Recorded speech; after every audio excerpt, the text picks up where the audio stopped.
کو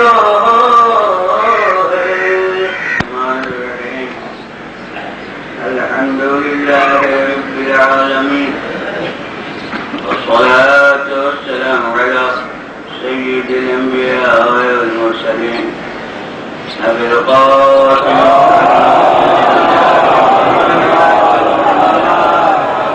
خاتم النبيين وآله الطيبين الطاهرين المعصومين.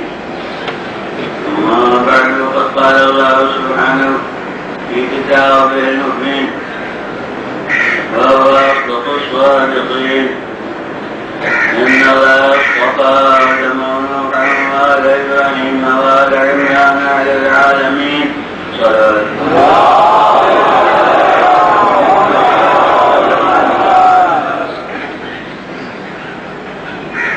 موضوع بیان عصمت کے معنی گناہوں سے بری ہونے. اب اس کی تفصیل ہو چکی کہ گناہوں سے بری ہونے کے معنی یہ ہیں کہ گناہوں کا وقوع نہیں ہوتا، ہوتے نہیں، ہوئے نہیں گناہ. یہ معنی ہے کہ ممکن نہیں گناہوں کا.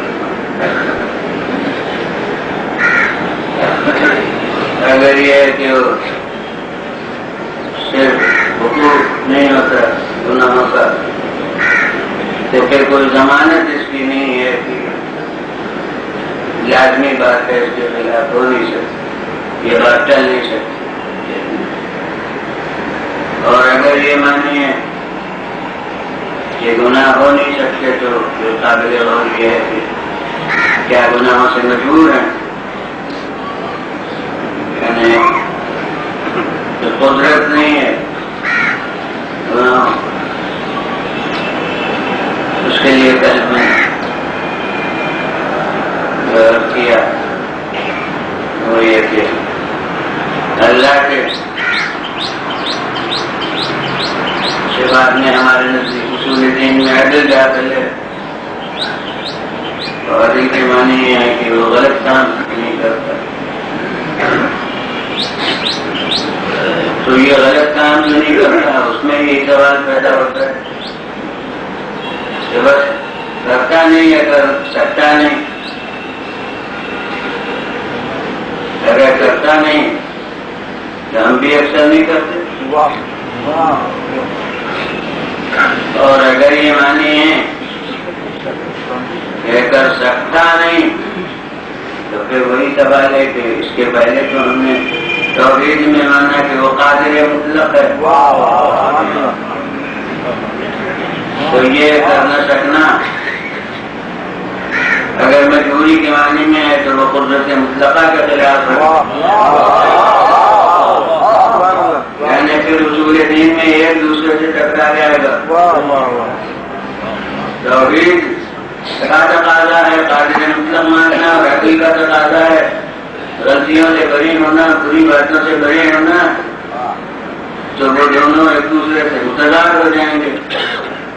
اب یا توحیدی کو مانے یا عقلی کو مانے، تو ہم عقل کو بھی الحمدللہ مانتے ہیں اور توحید کو بھی مانتے ہیں. اور ہمارے نزدیک توحید کے ماننے کا حق اسی وقت ادا ہوگا جب عقل بھی مانے.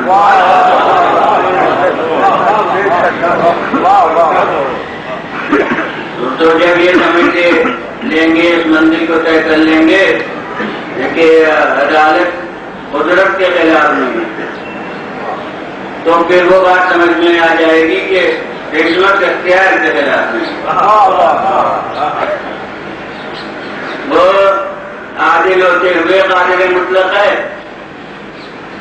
یہ معصوم ہوتے ہوئے بھی قائل مختار ہے.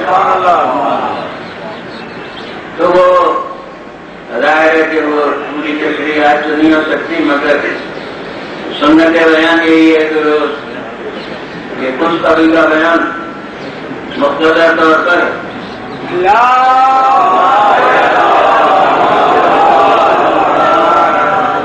اگر کل کا پورا بیان پیش کیا جائے تو ان پر ظلم ہو جو کرنے کے،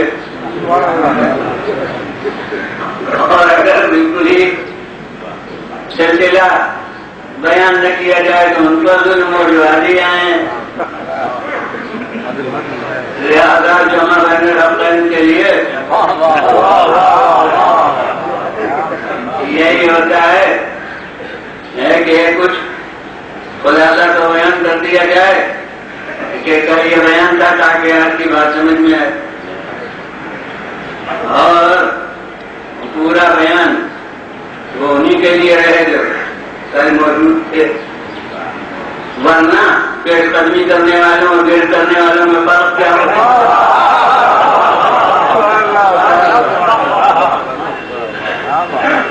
وہ دونوں کو اچھا کر دینا وہ بھی اصل کے خلاف۔ تو بس میں نے جو کیا اس کا حل وہ یہ کہ وہ کسی بات کا نہ ہو سکنا جو فاعل کی طاقت کی کمی کی وجہ سے ہو،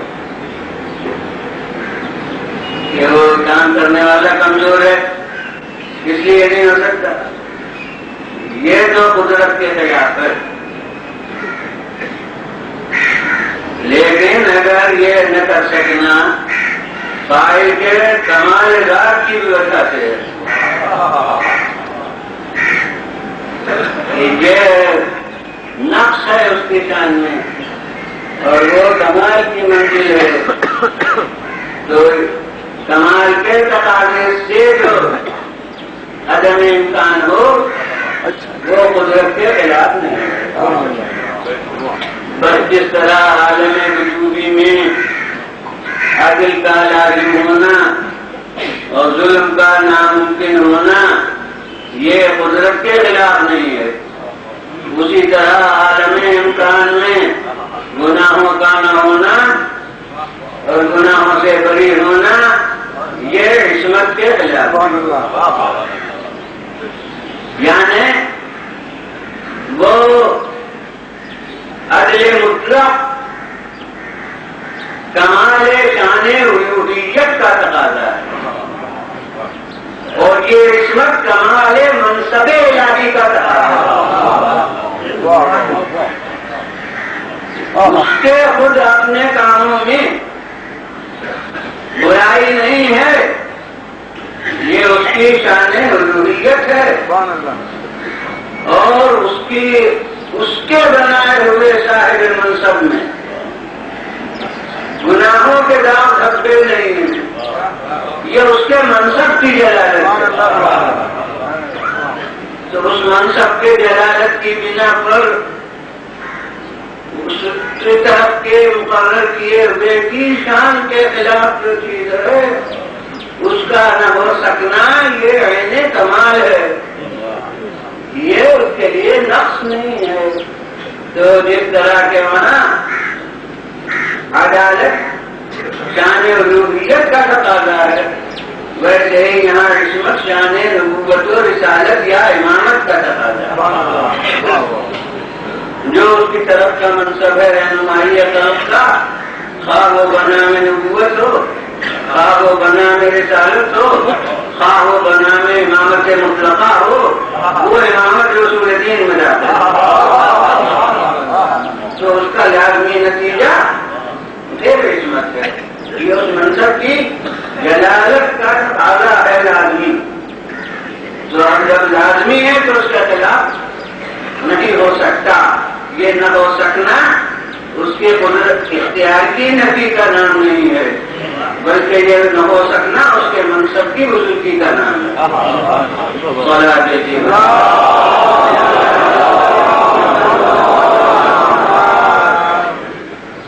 اب دوسرا باب ہے جو آج کے بیان، آج کا بیان وہ یہ ہے کہ یہ بے گناہی، میں نے کہا اگر سر بے اختیار کے طور پر ہے تو کوئی یہ قابل تعریف صفت نہیں ہے، یہ دیوار بھی بے گناہ ہے، درخت بھی بے گناہ ہے، درخت بھی بے گناہ ہے، نباتات بھی بے گناہ ہیں، حیوانات بھی بے گناہ ہیں، یہ سب بے گناہ ہیں۔ اگر اسی معنی سے انسان بھی بے گناہ ہو تو یہ کوئی خاص جوہر نہیں ہوا۔ تو درخت کا جو کمال ہے وہ بے گناہی میں اختیار ہے، یعنی اپنے ارادے سے بے گناہ۔ چنانچہ اب اس منزل میں ہمارے سامنے دو صنفیں ہیں، ایک ملائکہ ہے اور ایک معصوم ہستیاں جو الفاظ قرآن میں تمہیں میں سے ہیں۔ یہ کوئی میری بات نہیں ہے، قرآن کا ترجمہ ہے، لیکن یہ اور ہمیں اصول دین میں ان کی رسالت کو ماننا نہیں ہے۔ ہمیں اصول دین میں ان کی رسالت کو ماننا ہے۔ ان کی عصمت حقیقت قرآنی ہے، ان کی عصمت حقیقت عقلی ہے۔ یعنی جبریل و میکائیل کے معصوم ہونے پر قرآن کے نصوص ہیں، کوئی دلیل عقلی نہیں ہے۔ انبیاء اور ائمہ کے معصوم ہونے پر قرآن کے ساتھ ساتھ عقل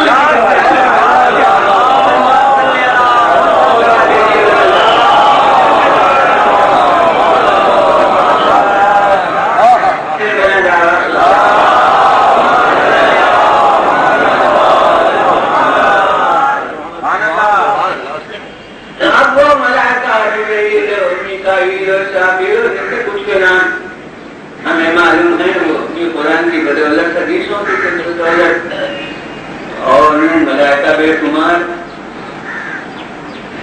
تو ہمیں وہ اپنے ہم جنس معصومین کے نام سب کے کم معلوم ہے۔ بچوں تک کو یاد ہے 1,24,000، اور ہمیں خیر عدد کے نام معلوم جو 2 ہاتھ کی انگلیوں کی تعداد سے زیادہ نہیں ہے تقریباً۔ تو اتنے سے ہمیں معلوم ہے، تو باقی نہیں معلوم۔ تو ملائکہ کتنی کثرت ہے، اور اس کی کثرت کو یوں سمجھیے کہ حدیث میں یہ ہے کہ ہر قطرہ 12 کے ساتھ ایک ملک ہوتا ہے جو اسے اس کی منزل تک پہنچاتا ہے۔ دنیا میں بے شمار آدمی ایک ہی وقت پر دم تو ہوتے ہیں، اور جگہ ملکدار موجود، وہ جگہ جہاں کہیں یہ وقت موت جس کا نام ہے وہ تھی، جب تک کہ ملک الموت ہو۔ تو آپ سمجھیے کہ ملائکہ کتنے، جتنے جھونکے ہوا کے میں سمجھیے اتنے ملائکہ، جتنے قطرے بارش کے ہیں اتنے ملائکہ، جتنے دنیا میں شرح اموات ہے تمام عالم میں اتنے ملائکہ، اور پھر نہ جانے جتنے کام قدرت کے ہیں وہ سب یعنی ملائکہ کے ذریعے سے یہ گویا کارندے ہیں، تو سلطنت الہی کے کارندے جن کا نام ہے ملائکہ۔ تو اب ان کی تعداد کتنی ہے؟ اب ان میں سے ہمیں تو بس جبرائیل، میکائیل، اسرافیل، وہ بھی اسرافیل قرآن میں تو مجھے یاد نہیں ہوا ہے جس میں ہو، جبرائیل اور میکائیل تک تو قرآن میں نام ہے، وہ آئے تھے مجھے یاد ہے۔ اسرافیل کا نام یہ احادیث کی بدولت معلوم ہوا ہے، اسرائیل کا نام احادیث کی بدولت معلوم ہوا ہے۔ جو قرآن کو کافی نہیں سمجھتا وہ اسرائیل کو نہ مانے،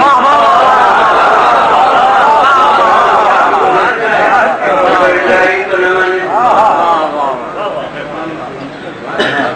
یہ کہنا قرآن مجید میں ہے، مجھے حدیث کی بدولت بہت سے نام یاد ہے۔ وہ حدیث کے درجے مختلف ہیں، کوئی متواترات میں سے، کچھ غیر متواترات میں سے، مگر گوشت حدیث نام بہت انہیں سلسائل بھی ہیں اور سرسائل بھی ہیں اور دردائل بھی ہیں، اور دردائل تو آپ کو بھی الحمدللہ یاد ہوں گے پڑھنے وجہ سے. فطرت اور دردائل کو کون پوچھے گا؟ جو جناب والا یہ ڈائریکٹر جو مان سکتے نام ہمیں کام آنا ان کے نام نہیں سمجھتے. تو ان پھرتے اب جتنے بھی ہیں ان کے لیے دلیل عصمت قرآن سے ہے. عقل فرشتوں کے وجودی کو کہاں بتاتی ہے؟ جو ان کے اوصاف کو بتائے. قرآن نہ بتاتا تو ہم جبریل کو مانتے ہی کیوں؟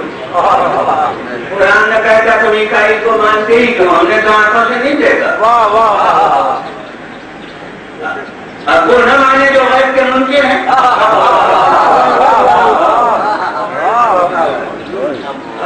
مگر اب ہم تو بے دیکھی حقیقتوں کے اس کی طرف کی دلیلوں سے ماننے کے پر مجبور ہیں.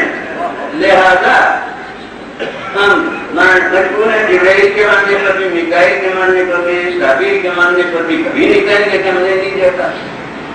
نہ یہ کہیں گے کہ اتنی عمر کے ہر نبی کے دور میں ہوئے ہر رسول کے دور وہاں نہ مجھے عمر کی بحث ہوگی. جنہیں نہیں ماننا ہے اس میں سب بحث.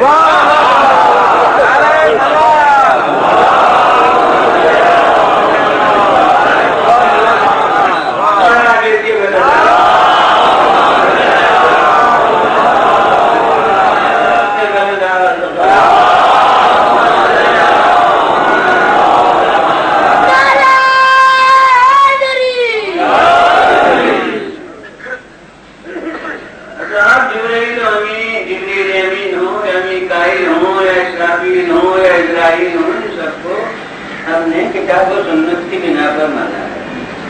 یعنی دلائل نقلیہ اس کو کہتے ہیں.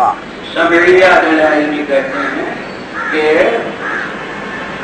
رسول کے کہنے سے، ائمہ کے کہنے سے، اس کی طرف کے جو مبلغین تھے ان کے کہنے سے مانا ہے.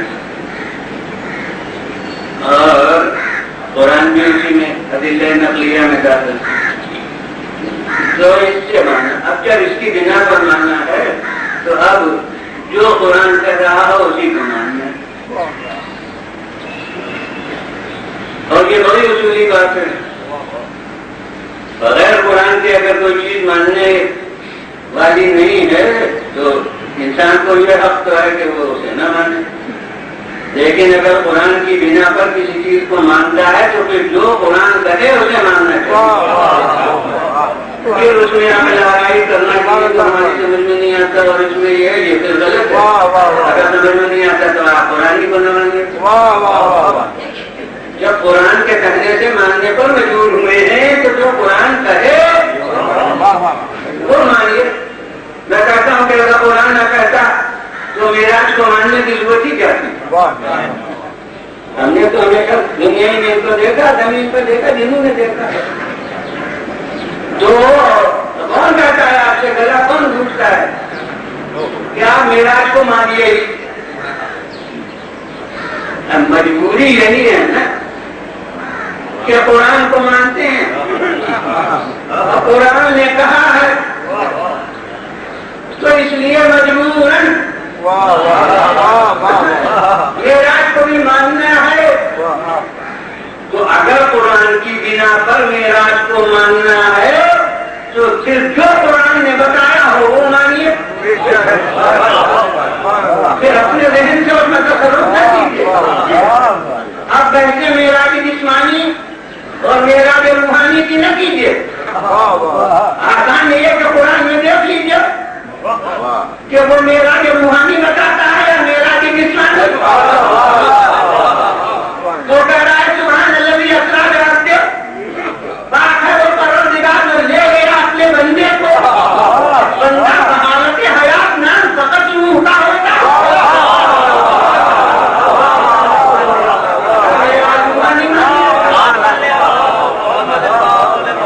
اور اگر بندہ نہ مجموعہ روح و جسم کا ہوتا ہو تو پھر چاہے سمجھ میں آئے چاہے نہ. بندہ نہ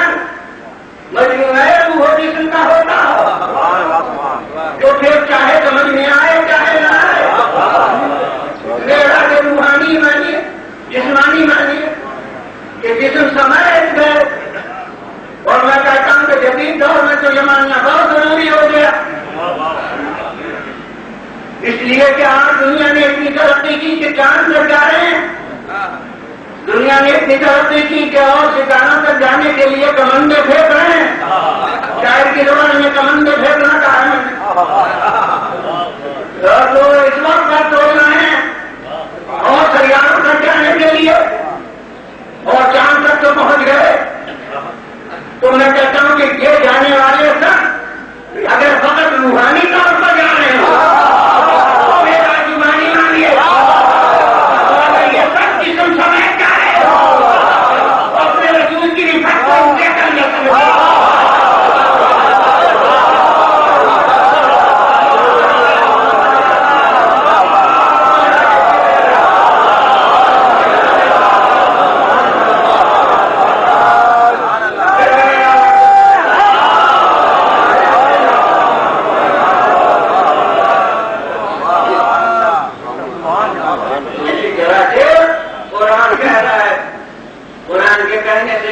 مجبور ہوئے ایمان سے پڑھ کے معصوم یہ دور طبقہ بھی ہے،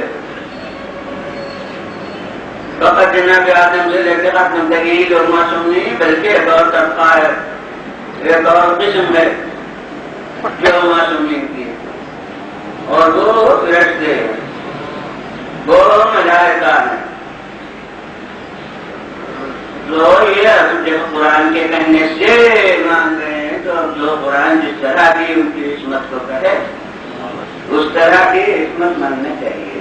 تو میں جب ان آیات قرآن پر جو ان کے بارے میں ہے وہ دیکھتا ہوں تو لب و لہجے سے یہی ثابت ہوتا ہے کہ ان کی عصمت بھی ارادی عصمت ہے، اختیاری عصمت ہے، یعنی یہ نہیں ہے کہ جیسے دیوار پہ گناہ ہے ویسے جبریل پہ گناہ ہے، جیسے درخت پہ گناہ ہے ویسے جبریل پہ گناہ ہے، نہیں، جو فاعل مختار کے فعل کو جس انداز میں پیش کیا جاتا ہے اس طرح قرآن مجید نے ان کے افعال کو پیش کیا ہے۔ اب وہ سب آیتیں ملائکہ کے بارے میں جو ہے وہ اس پر پیش نہیں کرنا مثل کے ساتھ ہو رہا ہے۔ زندگی نہ رکھے گا لا يستكبرون عن عبادتي ويسبحونه وله يسجدون۔ دیکھو وہ جو تمہارے پروردگار کے یہاں ہیں اور اس کے یہاں جو ہیں وہ ملائکہ ہیں، تو الذین عند ربک وہ جو تمہارے پروردگار کے یہاں ہیں، ایک تو عربی زبان میں الذین غیر صاحبان عقل کے لیے نہیں آتا ہے بلکہ صاحبان عقل کے لیے آتا ہے۔ الذین کے معنی وہ چیزیں نہیں ہیں، الذین کے معنی ہے وہ لوگ، تو خالق نے وہ لوگ سکتی ہے جو صاحبان عقل و شعور کے لیے آتی ہے کہ الذین وہ لوگ۔ اب کیا اور بات ہے کہ ہمارے یہاں لوگ کی لفظ آتی ہیں اس کو کہتے ہیں، اب وہاں کے لیے لغت میں ہمارے پاس لفظ نہیں ہے تو ہم کیا کریں، لیکن وہ لذینہ اور ماں وغیرہ ماں کی لفظ وہ چیز، اور صاحبان عقل کے لیے جو صاحبان شعور کے لیے ہوتا ہے لذینہ، جس کا ترجمہ ہم اس کو لوگ کرتے ہیں۔ تو اب اس کے معنی یہ ہے کہ وہ لوگ کا ہمارا محاورہ وہاں تک نہ جاتا ہو مگر وہ حقیقت محسوس ہے کہ وہ شخصیاں صاحب شعور و ادراک ہیں جن کی مدح ہو رہی ہے، تو وہ جو تمہارے پروردگار کے یہاں ہیں وہ اللہ کی عبادت سے گھمنڈ نہیں کرتے، یعنی سرکشی اس کی عبادت سے نہیں کرتے، وَيُسَبِّحُونَهُ اور اس کی تسبیح کرتے ہیں، وَلَهُ يَسْجُدُونَ اور اسی کے لیے وہ سجدے میں سر جھکاتے ہیں۔ انداز بتا رہا ہے کہ جیسے ہمارے سامنے نظیر پیش کی جائے، مثال پیش کی جائے کہ دیکھو وہ جیسے جو ہیں اس طرح نہیں ہے جیسے دیواریں ہیں، جیسے در ہے درخت ہیں، بلکہ وہ صاحبان شعور و ادراک ہیں جو اپنے ارادے کے ساتھ عبادتیں جاری کرتے ہیں۔ اب یہ ایک آیت میں نے پڑھ دی ہے، میں نے کیا کہ وہ ایک ہی آیت نہیں ہے، بہت سی ہیں، لیکن ان سب کو تو اس وقت کرنا ہوتا ہے جبکہ بیان کو بڑھانا محسوس ہوتا ہے، تو مجھے نوری دن مختصر معلوم ہو رہی آدھا تو اس لیے وہ بیان کو بڑھانا نہیں ہے، جس کا دل چاہے وہ تلاش کر لے کہ ملائکہ کا ذکر کہاں کہاں قرآن مجید میں، تو وہ ہر آیت جو ان کے بارے میں ہے وہ اس کو منطبق ہوگی کہ اس انداز میں ان کا بیان ہے کہ ان کے افعال معلوم ہوتا ہے کہ ارادی ہیں۔ اور اب یہ مسئلہ پیدا ہو گیا اور یہی آج کا بیان پیش کرنا منظور ہے، چاہے آج ختم ہو جائے، اب تتمہ اس کا بعد میں ہو کہ اب ملائکہ کا معصوم ہونا بھی اختیاری، پھر اختیار کر کے بنا، لا اختیاری طور پر کر کے بنا ہی ہے، یہ نہیں مشین کی طرح بل ارادہ عمل۔ اور انسان بھی میں نے کہا کہ فاعل مختار ہے، ان میں جو معصومین ہیں وہ بھی بالاختیار معصوم ہیں۔ تو اب سوال یہ ہے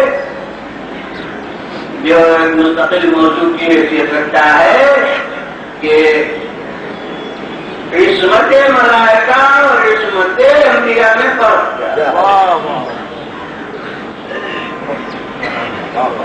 دیوار ادھر سے ان سے نمایاں ہو گیا کہ یہاں بے گناہی ہے، نفی قدرت کے معنی میں، نفی شعور کے معنی میں، اور انسان کی عصمت جو ہے وہ شعوری ہے، وہ اختیاری ہے۔ تو اس میں تو فرق پہلے کے بیانوں سے ہو گیا، لیکن اب یہ دونوں ہیں شعوری عصمتیں، ارادی و اختیاری عصمتیں۔ ملائکہ بھی فاعل مختار ہیں اور ان کی بھی عصمت ارادی و اختیاری ہے، وہ سجدہ مشین کی طرح سے جھکتے نہیں ہیں بلکہ ارادتاً جھکتے ہیں، رکوع میں ارادتاً رکوع میں ہیں، سجدے میں ارادتاً سجدے میں ہیں، لہذا ان کے افعال بھی اختیاری ہیں، ان کی عصمت بھی ارادی اختیاری ہے، اور انبیاء اور ائمہ ہمارے وہ بھی معصوم ہیں، ان کی بھی عصمت ارادی اختیاری ہے۔ تو اب آگے ان دونوں قسم کی عصمتوں میں کیا فرق ہے؟ عصمت ملک کیا ہے اور عصمت بشر کیا ہے؟ بشر میں ہر ایک معصوم تو یہ دو ہو رہے معصوم، ان کی عصمت میں اور ملائکہ کی عصمت میں معصوم ہونے میں آگے فرق کیا ہے؟ تو اب بس اسی کا بیان شروع ہو رہا ہے، اور پہلے مجمل طرف سے کر دوں پھر اس کی تشریح کہ بے شک ان کی بھی عبادت، ان کا بھی گناہوں سے بری ہونا یہ ارادتاً ہے، اور ان کا بھی گناہوں سے بری ہونا ارادتاً ہے، مگر ان کے یہاں اس ارادے سے ٹکرانے، مگر ان کے یہاں اس ارادے سے ٹکرانے والی طاقتیں کوئی نہیں ہے۔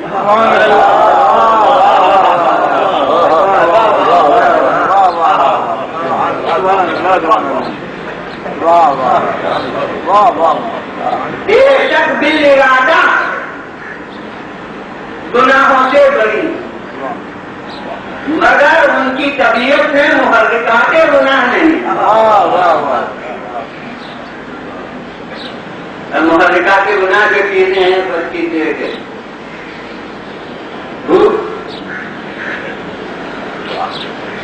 میں کوئی چوروں کی وکالت نہیں کر رہا ہوں، مگر یہ کہ بہت سے چور ہیں بیچارے کرنے کے لائق،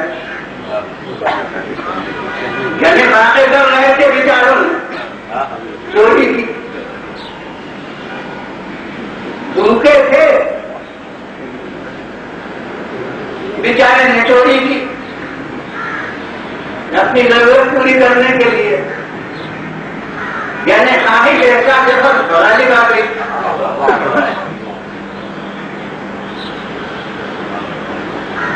اور اسی لیے ہمارے معصوم نے ایک محل پر ایک علاقے میں کہا جب چور آیا اور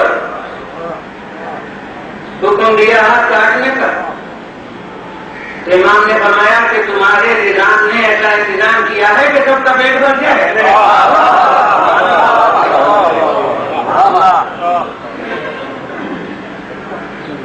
یعنی اس کی معذوری جرم کو ہلکا کر دیتی ہے کہ معاشرہ ایسا ہے کہ اس میں ہر ایک کے پیٹ بھرنے کا سامان اگر نہیں ہے تو بہت سے افراد کے جرائم کا ذمہ دار معاشرہ۔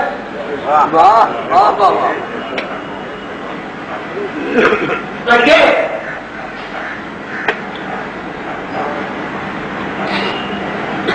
بھوک باعث ہوئی گناہ کی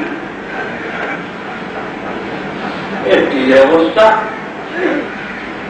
اب مجھے اس کی زیادہ قدر نہیں ہے کہ مجھے غصہ کا مانا، مگر جو بھی غضب افراد ہیں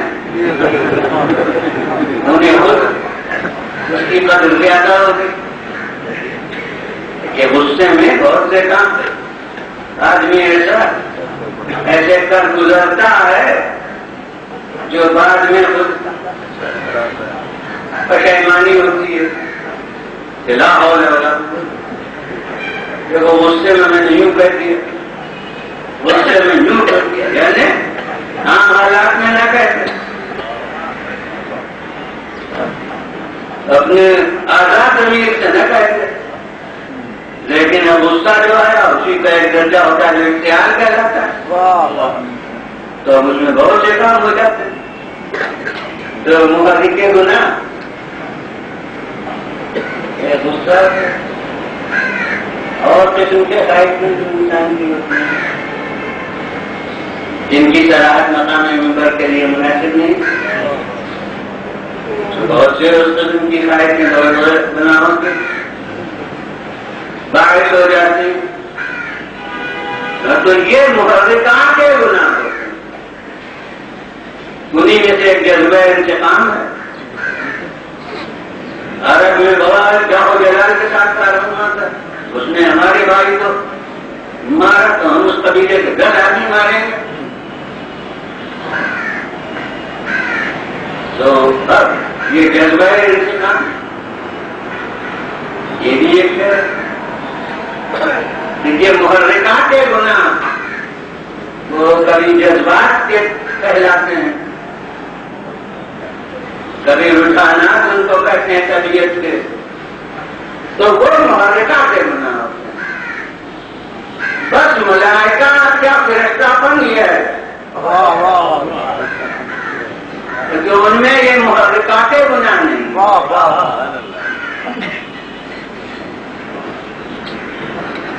ان کے یہاں یہ چیزیں نہیں ہیں جو طاعت میں رکاوٹ بنتی ہیں اور معصیت پر آمادہ کرتی ہیں۔ جسمانی طور سے ہمارے یہاں بہت سی رکاوٹیں ہیں، جی چاہتا ہے کہ نمازیں اور پڑھیں مگر تھک گئے، اب یہ تھکن رکاوٹ بن گئی ذوق اطاعت کے باوجود۔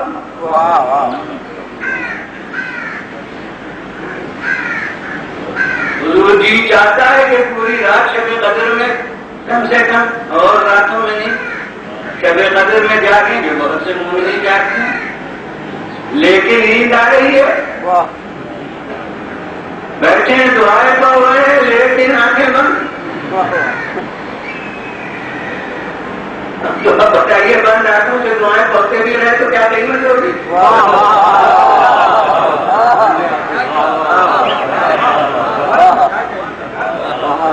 نمازیں پڑھتے پڑھتے سو رکعت اور بیچ میں نیند کا بہت ایسا آ گیا کہ وضو بھی ختم ہو گیا، تو بتائیے اس کا سب کیوں کر ٹائم لگے؟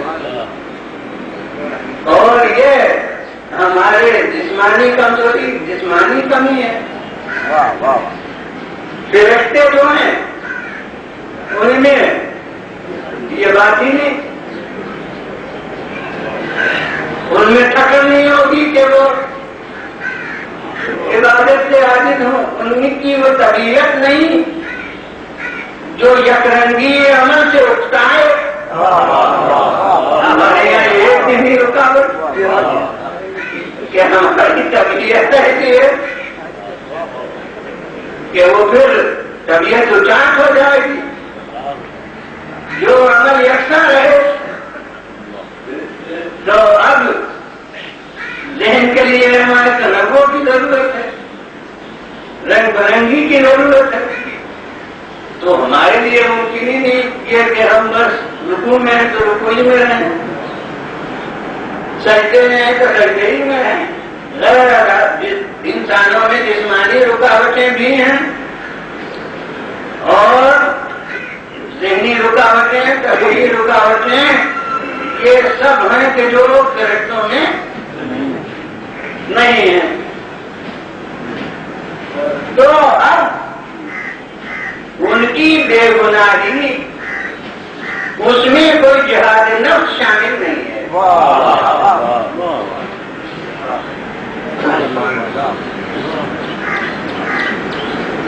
بل ارادہ قسمت ہے، بل ارادہ اختیار ہے، لیکن اس ارادے کے اس راہ پر لگنے میں کوئی رکاوٹ نہیں ہے، کسی چیز سے ہمیں لڑنا نہیں ہے۔ حکم الہی ہے کہ بس رکوع میں رہو، تو رکوع میں کوئی باعث اس کا نہیں ہے کہ وہ رکوع سے سر اٹھائے۔ حکم الہی ہے کہ سجدے میں رہو، تو بس وہ سجدے ہی میں اب رہیں گے جب تک اللہ چاہے۔ کوئی باعث اس کا نہیں ہے کہ وہ سجدے سے سر اٹھائے۔ نہ طبیعت اکتاتی ہے، نہ جسم تھکتا ہے، نہ نیند آتی ہے، نہ بھولتے ہیں، نہ غفلت ہوتی ہے۔ یہ سب امیر المومنین کے اوصاف اس کے کئی کئی صفحے میں ملائکہ کے اوصاف نبی بلاغہ میں امیر المومنین نے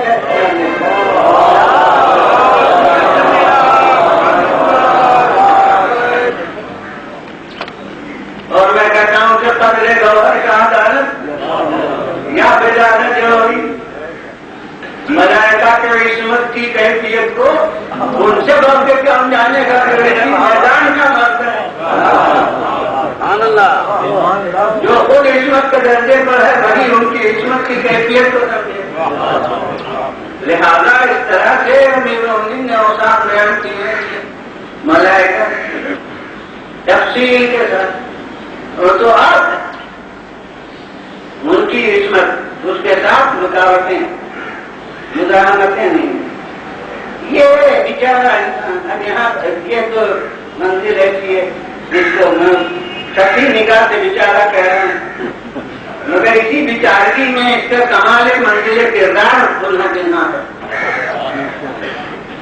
کہ یہ بیچارہ ایسا ہے کہ حضور کے مکمل آرام ہو، حضور کے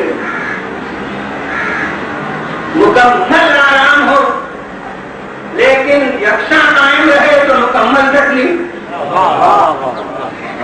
خدا نہ کرے کسی صاحب کو ڈاکٹر صاحب مکمل آرام تجویز کروا دے،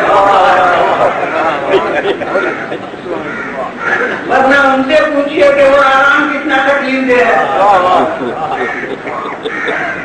تو ہمارے یہاں تو انتہائی آرام دے شکل ہو لیکن کچھ دیر مسلسل رہے تو میں باعث تکلیف. اور اللہ سے کون کے مخلوق کی فطرت سے واقف کون ہو سکتا تھا؟ اس لیے اس نے ملک کی عبادت اور رکھی جو اس کی ساخت جسمانی کے مطابق ہے اور انسان کی عبادت اب اس میں آپ کھڑے رہیے اور رکوع نہ کیجیے تو باقی اور رکوع میں رکھیے اور سوکے رکوع میں وقت گزر جائے اور سجدہ نہ کیجیے اور بس رکوع رہ جائے گا نماز نہیں ہوگی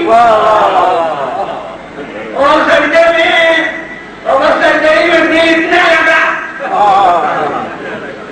کہ اب دوسری رقم کا قیام ہی بھول گئے تو پھر بھی نماز نہیں ہوگی. یعنی اس کے تقاضا فطرت کو اس نے داخلے لازمہ یا قانون کر دیا. ہم جانتے ہیں کہ تمہاری فطرت کے لحاظ سے تمہاری عبادت کیسی ہونا چاہیے تو جیسی عبادت ہم بتائیں تمہاری فطرت کے لحاظ سے ہم نے اسے رکھا ہے. اب اس میں تو تمہیں اپنے ذوق و شوق سے تصرف کا حق نہیں ہے. اب ہم نے صبح کی دعا کرتے ہیں رکھی ہیں تو تم کو شوق عبادت میں 4 رکعتیں کرنے کا حق نہیں ہے. اب ہم نے ظہر کی 4 رکعتیں رکھی ہیں تو تم کو اپنے ذوق عبادت کے اظہار کے لیے 10 رکعتیں کرنے کا حق نہیں ہے.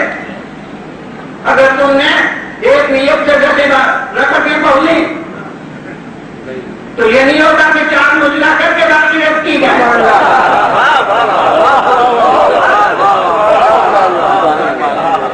پوری عبادت تمہیں ہوگا کیونکہ مجھے عبادت وہ چاہیے جس کا میں نے حکم دیا. تمہیں گاؤں کا جماعت بہت ہے بہت اچھی بات ہے جماعت کا شوق ہے تمہیں. مجھے وہ قوم نہیں پسند ہے جو پرانا نمازیں پڑھنا پسند کرے ویران رکھے مسجدوں کو. لہٰذا ذوق عبادت بہت اچھا ہے ذوق جماعت بہت اچھا ہے مگر جماعت کا شوق ایسا بھی کیا ہے کہ میں نے تو کہا کہ باقی نمازیں جماعت میں تو ہو اور تم سنتی نمازی یاد کر لو.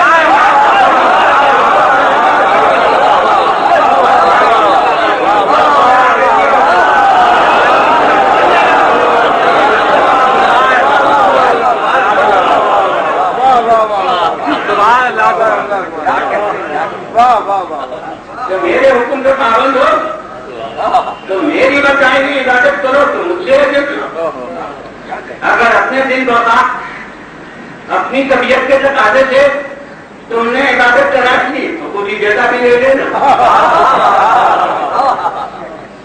مجھ سے جیسا کہ طلبگار ہونا. میں نے کہا کہ صبح صادق سے اور غروب تک کا روزہ ہو تو ہم یہ روزہ رکھو گے تو میرے آپ کو اور اگر تم لوگ ایک ساتھ میں 5 دن کے روزے کی ایک ساتھ نیت کر لو گے تو وہ باطل اس کا نام ہوگا سونے وصال. وہ شریعت اسلام میں عبادت نہیں مل رہا. یہ متفق ہے کہاں فرقہ اسلامی کیونکہ وہ تمہیں آپ نہیں ہے نئے قسم کی عبادت کے ایجاد کا. جس طرح تمہیں زیادتی کا حق نہیں اسی طرح تمہیں کمی کا حق نہیں. یہ بنانے آئے بعض افراد نادانی سے رکھتے ہیں 2.5 پہر کا روزہ تو جناب 2.5 پہر کا روزہ آپ نے ایجاد کیا اس کی جگہ بھی آپ خود ہی کہیں سے لے لیجیے. اللہ نے جو حکم دیا ہے اس میں نہ کمی آپ کو جائز ہے نہ زیادتی اس میں جائے نہ کیفیت کو بدلنے کا حکم ہے. جو مخترا کے سامنے اس نے قرار دیے ہیں تو انہیں کا ترک کرنا آپ کا لازم ہے وہی روزہ ہوگا. اب آپ چپ کا روزہ رکھ لیجیے تو اپنے دل سے آپ نے روزہ کر رکھا ہے تو وہ جناب مریم کے لیے تھا، آپ کے لیے تھوڑی ہے. اس شریعت میں تھا، آپ کی شریعت میں نہیں ہے. تو اب اگر اس رسول کو فقط تم مانتے ہو تو رکھو، اور اگر آخر زمان رسول کو مانتے ہو تو اب جو شریعت اس نے بتائی ہے اس شریعت پر عمل کرو. اب تمہیں نذیر میں حضرت مریم کو پیش نہیں کرنا، اب ہاں حضرت فاطمہ زہرا کو پیش کرنے کا.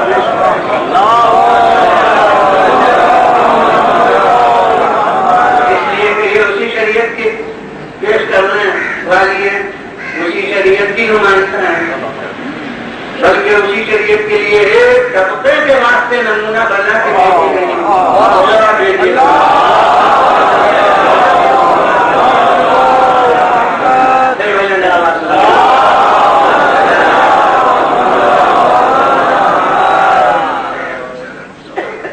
تو آج اس بنا پر یہ ہماری نماز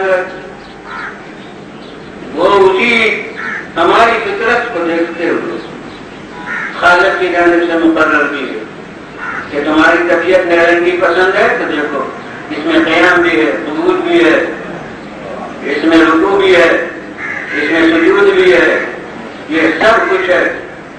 اور اس کے بعد پھر سب میں یکسانی نہیں. تمہاری طبیعت تمہاری فطرت کے لحاظ سے میں جانتا ہوں کہ رات بھر سو کے تم اٹھتے ہو تو بستر سے اٹھنا ناگوار ہے. میں تمہاری فطرت سے اس وقت آنکھیں کھولنا ذرا مشکل ہوتا ہے جب گہری نیند ہو اور اس سے آدمی بیدار ہو. تو اس وقت میں عبادت رکعتوں کی تعداد کم کر دوں گا.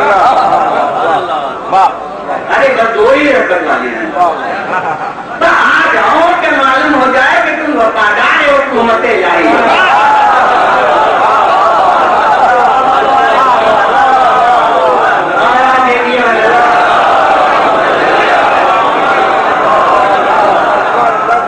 مجھے رکعتوں کی تعداد بڑھانے کا شوق نہیں ہے، بس روح عبودیت کا مظاہرہ ہونا چاہیے. وہ صبح کی 2 رکعت پڑھ لو، کے زور سے اس کو تم 4 رکعت پڑھنا. اور پھر بیچ میں آتا ہے ایک وقت جس میں مجھے معلوم ہے کہ رونق بازار کا وقت ہے. اگر تم تجارت کرتے ہو تو اس وقت خریداروں کا طرف ہجوم ہوتا ہے. تو اب اس وقت اتنی کمی نہ صحیح مگر اور نمازوں سے 1 رکعت کم صحیح 3 رکعت پڑھ لو مغرب کی نماز، اور اس کے بعد پھر عشاء کی 4 رکعت پڑھنا. تو یہ سب ہماری فطرت کے لحاظ سے نہرنگی باری عبادت میں رکھی گئی. ملائکہ میں بھی کچھ نہیں. تو رکوع ہے تو رکوع ہے، اور سجدہ ہے تو سجدہ ہی ہے، اور قیام ہے تو قیام ہی ہے. مگر یہ سب میں نے کہا تو رکوع ہے تو رکوع ہے، اور سجدہ ہے تو سجدہ ہی ہے، اور قیام ہے تو قیام یہ ہے. مگر یہ سب میں نے کہا میرے اختیاری نہیں، اس کا ثبوت ہے. اس کا ثبوت یہ ہے کہ امیر المومنین علیہ السلام نے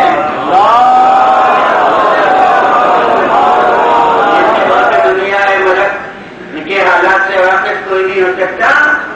انہوں نے بتایا کہ لا ينتصبون میں ایسے رکوع میں ہے کہ شریر سیدھے ہوتے ہی نہیں. مومن ہوں سجود لا يركعون، کچھ سجدے میں ہیں جو رکوع ہی نہیں کرتے. صافون لا يتزايدون، سب باندھے میں لائن جیسے جماعت ہوتی ہے اور وہ متفرق ہوتے ہی نہیں، منتشر ہوتے ہی نہیں.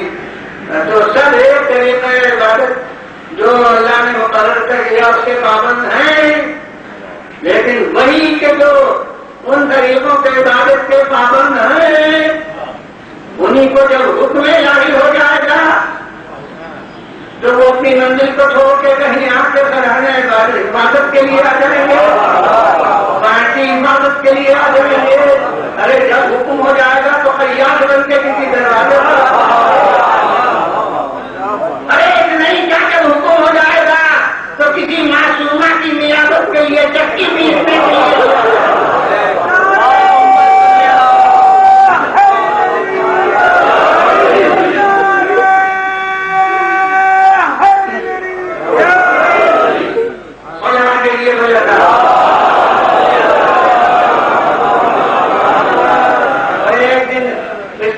ہجرت کو اب کر چکا ہوں اور ایک جلوس کا آج کر رہا ہوں کہ وہی ہجرت الاولیاء اور وہی اپنے میں سیانی کے ہجرت الاولیاء اور وہ احیاء العلوم غزالی وہ روایت کا حوالہ اس نے دے چکا ہوں تو اسی میں یہ ہے نیک ارشاد ہوا ان ملائکہ کو مخاطب کر کے کہ تم میں سے کون ہے جو بادل اپنی عمر کا حصہ دے دے. اور ایک نے کہا کہ ہماری تمنا کر پوری عمر تیری عبادت میں درد کر عبادت اس کے نزدیک وہی رکوع کرنا سجدہ کرنا وہ سب تو ارشاد ہوا کہ اچھا پہ زمین کی طرف دیکھو. اب زمین کی طرف دیکھا تو وہی بہت دفعہ کا دیکھا ہوا آدمی تو خدا کی قسم یہاں میرا یہ مطلب یہی ہے کہ آدمی کہہ کے تعریف کی جائے.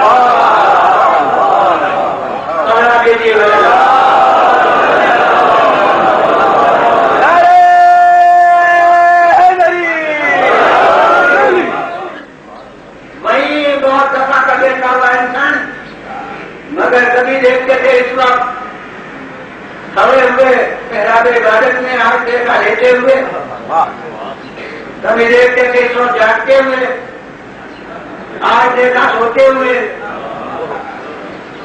یہ نہرنگی ہے عبادت بھی یہ خود ان کے انسانی طریقے عبادت کا جز تھا. اگر کوئی اور ہوتا تو جب کہا گیا بستر پر سو تو کہتا یعنی آج ہمارے تحقیق نہ کروں. وہ کہتا جو عبادت کو بنا عادت کرتا ہو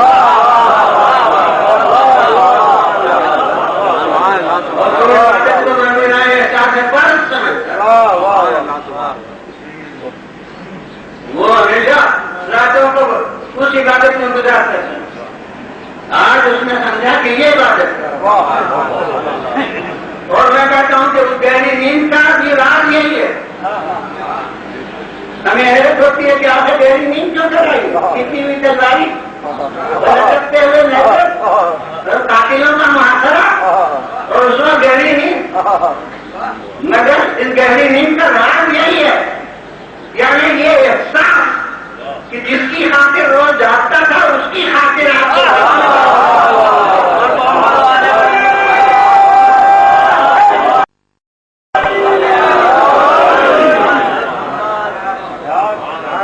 ہمیں معلوم ہے ان کی عبادت ہوتی کہ تیر پیسے کھینچ دیا جاتا تھا اور خبر نہیں ہوتی تھی. تو یہ استعمال صورت عبادت میں تھوڑی تھا حقیقت عبادت میں تھا.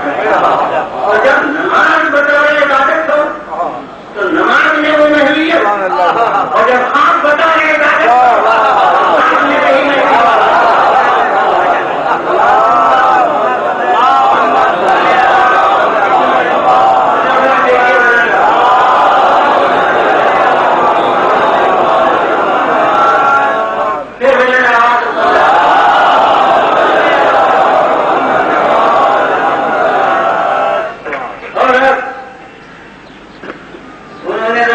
دیکھا اور دیکھ لیا تو جانی پہچانی صورت کیفیت نہیں دیکھی تھی دیکھ لیا تو اب وہ جمدار کا قدرت کے تم ایسے کیوں نہ ہوئے جان کی جا کر دی. اور اب ارشاد ہوا کہ جاؤ زمین کی طرف عبادت کے لیے جو اس نے نصب کر چکا. تو اصول عقلی اور نقلی ہے کہ کوئی عبادت کوئی نہیں جا سکتی بغیر بدلتا عبادت. چاہے نماز سنتی ہو شروع کرنا واجب نہیں لیکن شروع کرنے کے بعد پورا کرنا واجب. نماز کا دوڑنا حرام. تو کوئی عبادت نہ کرتی دعا نہ رکھنا اپنے ہماری باطل نہ کرو. کوئی عبادت تو بھی نہیں جا سکتی بغیر بلندر عبادت سے. اور یہ اردو قرآن ثابت کہ ملائکہ کا کوئی لمحہ عبادت پروردگار سے خالی نہیں ہوتا. تو یہ اللہ نے انہیں مخاطب کر کے کہا کہ دیکھو زمین کی طرف، یعنی اوقات ملک کو اس نے صرف کیا کسی انسان کے ذکر میں. کیا کہہ رہے ہیں؟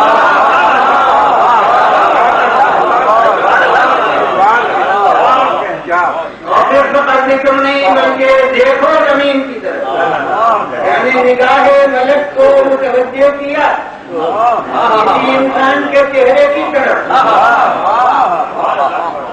تو ماننا پڑے گا حدیث رسول کا ثبوت ہو گیا عملی. اس کا ذکر بھی عبادت اس کے چہرے پر نظر نہیں ہوگا.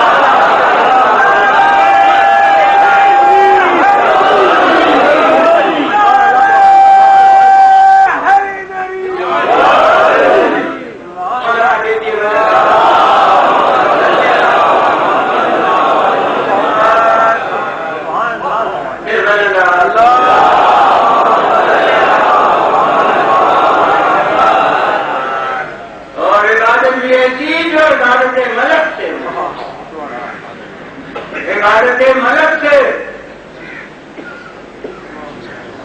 بات آتا ہے. اب اس نے منزل انسان کی سمجھ لی کہ وہ میری عصمت ہے اور یہ اس کی عصمت ہے. معلوم ہے کہ وہ جو میں نے کہا تھا کہ بیچارہ یہ تھکتا بھی ہے اور وہ بیچارہ بس کیجیے کہ رنگ عبادت کے ایک کیفیت برقرار بھی نہیں رکھ سکتا.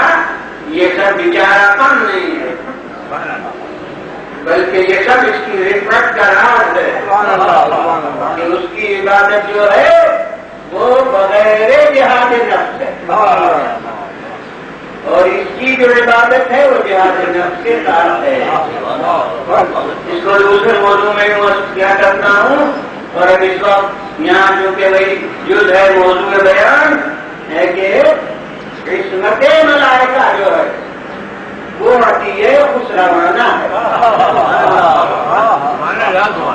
اور عصمت انسانی جو ہے جو انبیاء اور مرسلین اور اولیاء میں ہوتی ہے وہ اپنے قوت بازو سے مفتوحان اور لٹک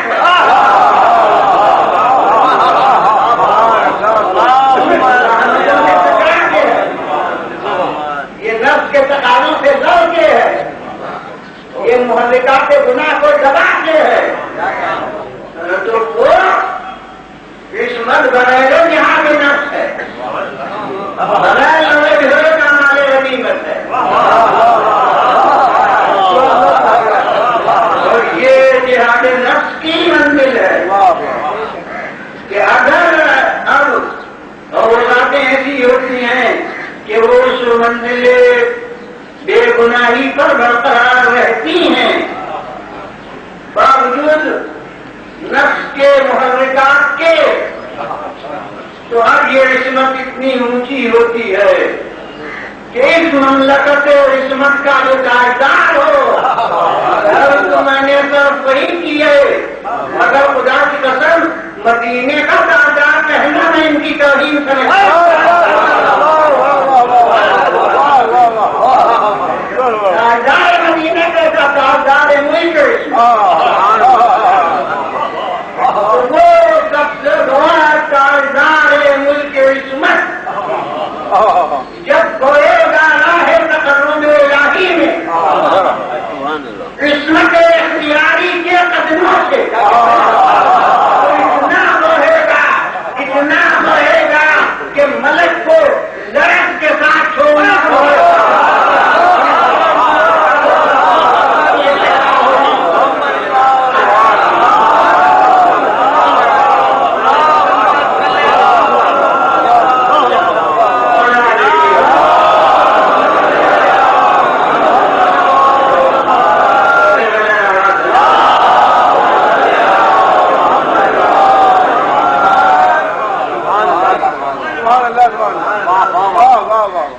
اور اسی کا نتیجہ یہ ہے اب ظاہر ہے کہ بیان جتنا ہونا چاہیے تو ہو گیا. حالانکہ بظاہر تو یہ میدان کی وسیع ہو میدان یعنی منزل بیان مسائل اور دور ہے، مگر اب انسانی کارنامے ہو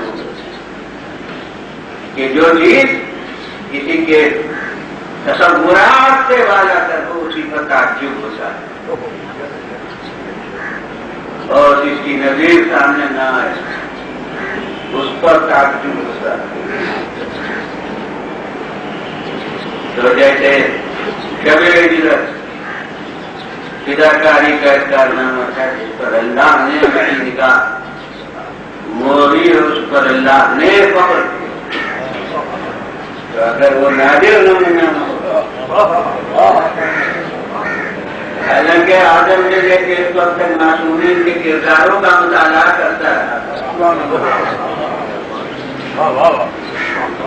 لیکن کسی کردار کو دیکھ کے اس نے اظہار عاجزی نہیں کیا، آدم کے کردار کو دیکھ کے یہ نہیں کہا میں یہ نہیں کر سکتا، علم کی منزل میں کہا کہ میں علم کی منزل پر نہیں ہوں، لیکن کردار کا کوئی نمونہ ایسا نہیں ہے جہاں وہ کہا کہ میں یہ نہیں کر سکتا، لیکن وہ شب ہجرت کا نمونہ ایسا تھا۔ جیسا جب میں دریافت کیا تم یہ کر سکتے ہو، اور ابھی تو خالد نے مثال پیش کی، دیکھو ایسے دیکھو یہ کیوں کر رہا، وہ سمجھا کہ یہ منزل اتنی اونچی کہ اللہ میرے سامنے بطور مثال پیش یعنی میں اس سے نیچے ہوں، یہ منزل میرے حضور سے بالا تر ہے۔ ہاں غیر حقیقت پر یعنی اور غور کر لیجیے کیا آج اس کی سمجھ میں آ گیا کہ دوسرے کا کیا مانا بھی یہ عبادت ہے اور میرے عبادت سے اونچی عبادت ہے۔ ارے دوسرے کا کیا مانا بھائی کرتے تو وہ دوسرا قابل ہو آیا جائے تو وہ میری منزل سے اونچی عبادت ہے۔ لہذا کبھی عزت کے کہا تھا کہ ہم اپنی جان کو پیش کر دیں، اپنی زندگی کو دے دیں اور عبادت سے محروم نہ کریں، لیکن اب جب بدل کے میدان میں کہا جائے گا کہ جاؤ ان کی مدد کے لیے تو اب نہیں کہے گا کہ ہم اللہ لے کے مدد کو جائیں اور عبادت نہ کریں، اس وقت تک عبادت کو مناسب کے مدد کو جائیں اور عبادت نہ کریں، اس وقت تک عبادت کو منافی سمجھتا تھا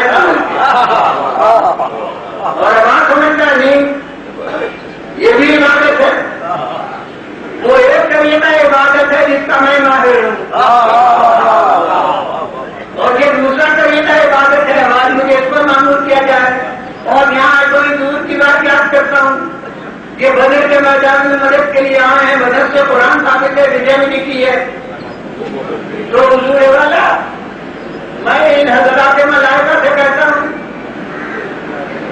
کہ جناب والا کیا کروں، مجھے درختوں سے کبھی باتیں کرنے کا موقع نہیں ملا، وہ زبان نہیں جانتا، جس زبان نے انہیں مخاطب کیا، مگر وہ دور کی بات مجھے یاد تو ہے کہ حضور آپ نے تو انسان کو عطائے منصب پر حیرت سے کہا تھا کہ انہیں مقرر کیا جائے گا لوگ انگریزی کریں،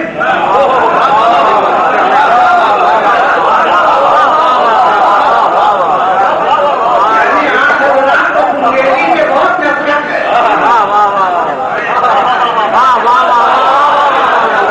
اسے آپ نے انسان کی فرد قرارداد جرم پہ پیش کیا، انہیں مقرر کیا جائے گا لوگ انگریزی کرتے ہیں، یہ سرکار آج انگریزی کے لیے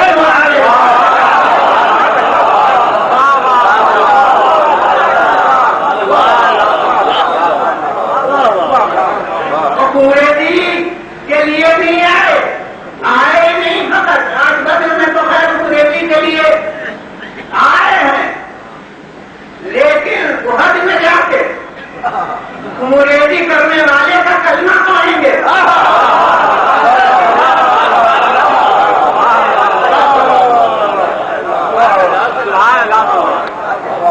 اور کلمہ میں کہتا ہوں ترکیب دیکھ لیجیے، ارے کلمہ یہ ہوتا ہے اس میں بھی کیا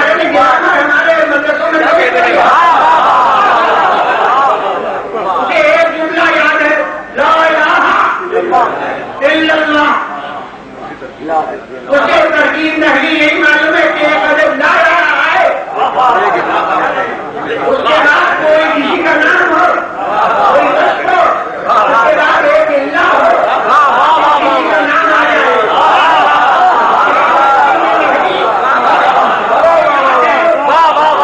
اسے حکم خدا کے کلمہ کو ہٹائے تو اب وہ اسی ترکیب کا جملہ بناتا ہے، وہی لا لیتا ہے، لیکن الہ کے بجائے علی رکھتے ہیں، آج الہ کے بجائے خدا رکھ دیتا ہے، اس کے بعد پھر اللہ لاتا ہے اور اب اللہ کے بجائے علی رکھ دیتا ہے۔ میں کہتا ہوں کہ ایک جناب جبرائیل آپ کسی دارالعلوم کے شرک کے فتوے سے نہیں کہتے،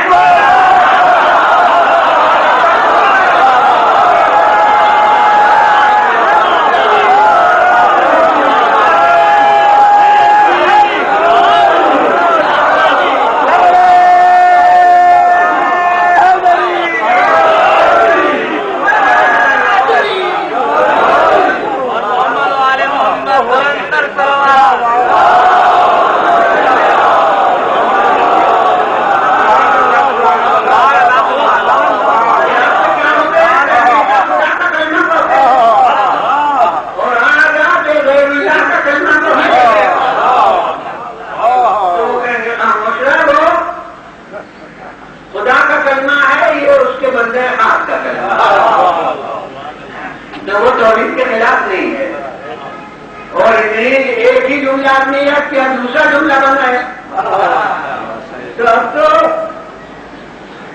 الہ کی جگہ تلوار، اب تو مجھے بہت بحثیت ہو گئی کہ میں کہتا ہوں کہ یہاں بیٹھی امن پسند مخلوق یہ تلوار کی تعریف، یہ ہمارے کاروں کو جناب کو لے دیتی تھی، اگر یہ آنکھ تلوار کی تعریف کرتا اور پھر صفر کی تعریف کرتے تو اس کا کام بچانا ہے، تلوار کی تعریف تو اس کا کام خون بہانا ہی ہے، یہ تلوار کی آپ تعریف کر رہے ہیں تو وہ کہیں گے خاموش کر، بے شک تلوار کی تعریف کر رہا ہوں لیکن تلوار گنہگار کے ہاتھ میں آئے تو گنہگار ہوتی ہے۔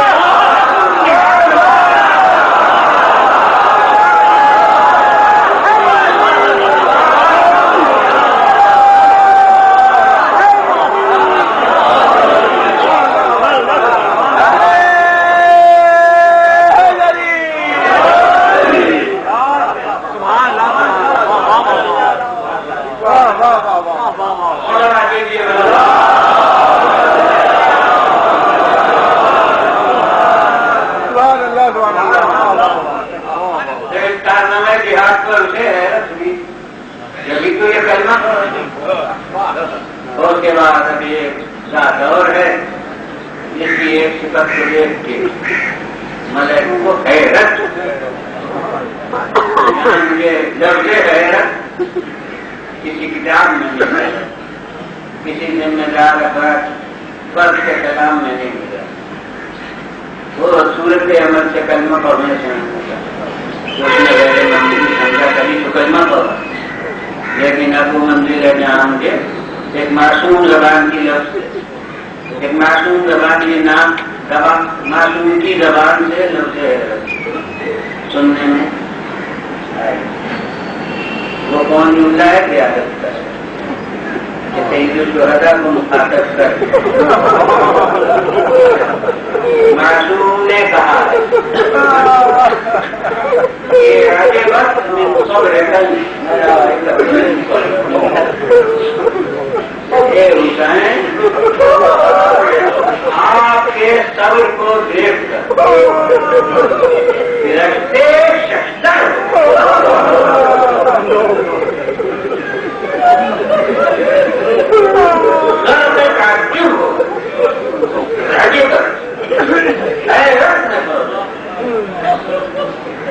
آدم سے آدم تک صبر کے نمونے دیکھتے ہیں، وہ نبی ہے جس کو مسائل کا مقابلہ نہیں کرنا، اور جتنا مسائل کا مقابلہ کرنا ہوا اس نے ہی مقابلے میں اس کے جو دیتا ہے صبر تو کس نبی نے صبر نہیں دیا؟ صبر یوبی بھی اس کے سامنے آئے گا مگر کافر نہیں ہوگا، حیرت نہیں ہے۔ اور میں کہتا ہوں کہ بلا شبہ بدل ترین آج سے پہلے یعنی خاتم الانبیاء کی جس میں مبارک 13 برس 70 برستے رہے، اس پر جو آپ کا عمل ہے وہ صبر ہی تو تھا، تو وہ صبر کا نمونہ بھی دے اور ہمیشہ صبر مقابلے مصیبت ہوتا ہے۔ تو جس خاتون معظمہ نے کہا کہ صحبت آ رہی ہے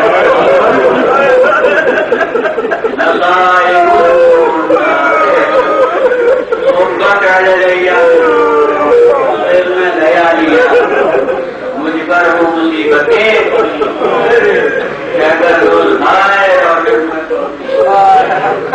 جگہ کار ہو جاتے تو اس کے مقابل میں جو انتظار ہے اس کا بھی تو نام صبر ہی ہے۔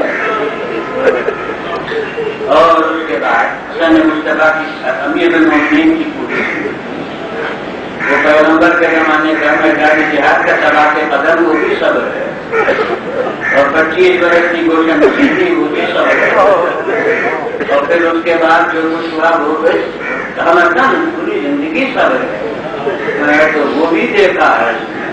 اور حسن مصطفیٰ کا پورا دور اس کی نظر کے سامنے، اور میں کہتا ہوں کہ حسین کی زندگی کے لیے اس کے صبر زمانے حسن کی زندگی ان کے صبر کے ساتھ یہ شریک ہے، بلکہ میں کہتا ہوں کہ وقت وفا کے رسول بچہ ہے، ورنہ علی بن ابی طالب کی پوری زندگی ان کے شباب کے دور سے صبر گزری ہے۔ 25 برس جو قاتل نشین رہا ہو تو حسین کا پورا شباب علی ابن ابی طالب کے سکوت کے سمندر میں غرق رہا، وہ صبر کا نمونہ بھی خود ان کے کردار کا دیتا ہے۔ اور حضور اس کے بعد حسن مصطفیٰ کے بعد 10 برس جن ناگوار حالات کا مقابلہ کیا، حضور اس کے بعد حسن مصطفیٰ کے بعد 10 برس جن ناگوار حالات کا مقابلہ کیا، ان تمام کو ملک دیکھتے ہوئے اور 10 محرم کے پہلے تک پوری زندگی حساب سے خالی مت ہوا ہے، اس وقت سے آج تک بچوں کی ہر امرت کی آواز کیا تیروں نیتوں پر سے کم ہے، تو وہ سب صبر کے نمونے دیکھ چکا ہے، مگر اب عاشور کے دن ایسی صبر کی مثال اس کے سامنے آئی کہ پہلے کبھی حیرت نہیں سمجھتا تھا کہ بہت منزل بڑی منزل، مگر تصور سے بات سب وہ باتیں حیرت ہوتی، تو میں نہیں سمجھتا کہ وہ کربلا کا کون موقع، اب یہ دفتر مسائل کربلا کا کون موقع ہے جہاں ملک کو حیرت اس مصیبت پر بھی صبر کو لگتا ہے، جیسا پورے ملک سے اب ماشاء اللہ جانور میں جسے سنتے ہیں وہ مطلب سنتے رہے ہیں، اس لیے تمام واقعات کے کربلا آپ کے سامنے ہے کہ میں تو ایک ایک جز کو اگر دوں تو ہر منزل اس لائق نظر آئے گی، مجھے محسوس ہوگی اسی منزل پر ممکن ہے ملک کو حیرت ہوئی، اسی منزل پر جیسے ہر منزل پر شاید تو کسی اور منزل پر کہا تھا، مگر یہ منزل صحیح ہے اس کی کہ کرشمہ دامن دل میں کٹر کہ جائیں جا اس راتے کا حوالہ دو، دل کہے گا ہاں بالکل یہی موقع ہوگا کہ ملک نے حیرت کی ہو، ملک نے تعجب کیا ہو، بس اب 2-4 منزلیں کہ اس وقت تعجب ہوا جب کمسن بچہ